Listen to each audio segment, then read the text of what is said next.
So in today's video, what I want to do is compare some of the different things in Creation Club, those being paid items that you do have to buy Creation Club credits in order to get, to some of the free alternatives that are also out there by different members in the community. I chose 5 mods from Creation Club that have the closest apples to apples comparison, so basically mods that have almost an identical alternative that is totally free, and again, just really compare them and see which one is more worth downloading. Because at the end of the day, do you really need 2 Hellfire power armors? Probably not. And also, just as a frame of reference when watching this video, a rough estimate as to how much some Creation Club credits cost is 100 Creation Club credits cost about $1. Again, it's a rough estimate depending on what package of credits you do get. It can vary, but if you average them all together, that's around what you'll be getting.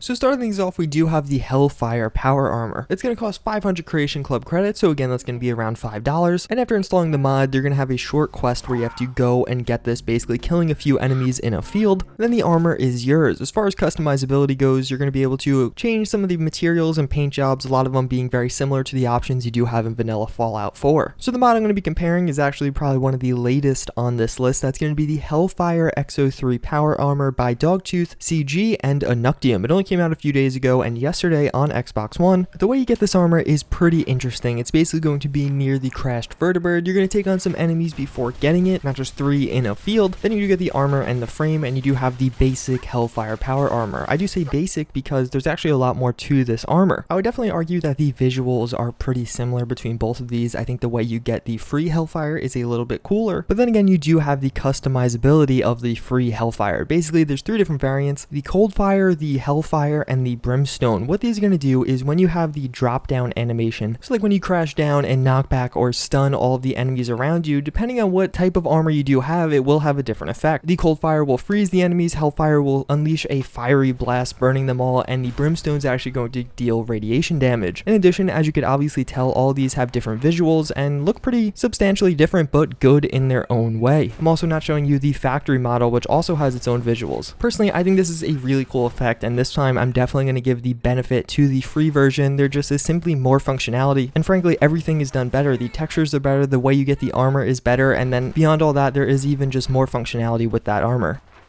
So we do have the homemade shotgun. There's actually a few iterations of something similar to this, as it was a weapon that appeared in Fallout 4's concept art. This one's actually quite inexpensive at only 200 Creation Club credits. One of the kind of weird decisions associated with this weapon is that after downloading it, or really buying it and then downloading it, it is just instantly deposited into your inventory, kind of similar to how like the Gunrunners DLC worked. For obvious reasons, this has questionable balance implications, because when you're starting a new game, just instantly getting a free shotgun can be pretty powerful. Outside of that, the gun looks definitely top-notch. The quality is without a doubt there, but as far as weapon modifications go, it's pretty minimal. One of the ways I described it in my previous video, and I think one of the most accurate ways to describe it, is it's more or less just a reiteration of the double-barrel shotgun, like a pipe version. The modifications are largely the same, having a few different receivers as well as barrel lengths, but all around a pretty simple weapon. Now on the other side, again, as I did mention, there are a couple different mods available since this was something out of the concept art, and that really inspires a lot of people to go the route of making those weapons. One is the Pipe Shotgun Collection. This is an extremely expansive mod, adding in kind of a base pipe shotgun that looks very similar to a lot of the other pipe weaponry in Fallout 4, but even further has a ton of customization just like those other weapons. You could change the different barrels to have double, triple, and even quad barrels, things ranging from semi-automatic to revolver style shotguns. And again, there are a ton of different receivers, bayonets, scopes, and sights all available to this, so you could really customize it to whatever your heart does desire. But then there's also another pipe shotgun, a lot more simple. This is going to be a pretty simple kind of just pipe on a piece of wood with some other homemade looking objects surrounding it. This one's much simpler, probably more akin to what you're going to find with the paid version, but the other Pipe Shotgun Collection I did show you is an extremely expansive mod, and honestly, both of these compare pretty strongly with the paid version, with the Pipe Shotgun Collection definitely offering a lot more content, although maybe the visuals being a little bit less than the paid version. At the end of the day, you could definitely judge by yourself. I would say the only area where these things compare, or maybe the paid version is a bit better, is the visuals, which, well, you could see those for yourself. But as far as customization and expandability goes, the free ones definitely get the edge.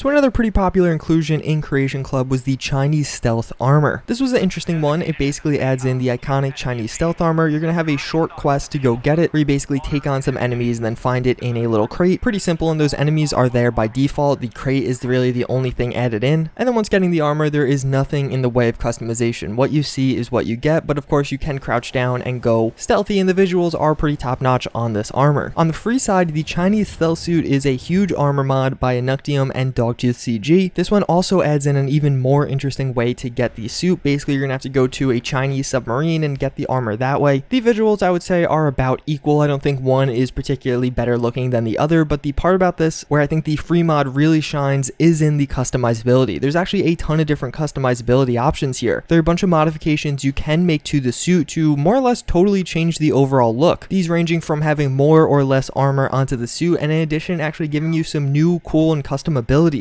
I would venture to say this is one of the most embarrassing differences between the free and paid version. I would venture to say the free Chinese stealth suit is simply better in every single regard, and I'd honestly almost pay for it. The paid one, on the other hand, is relatively simple and honestly doesn't even hold up to the standards of some other armor mods that are available for Fallout 4.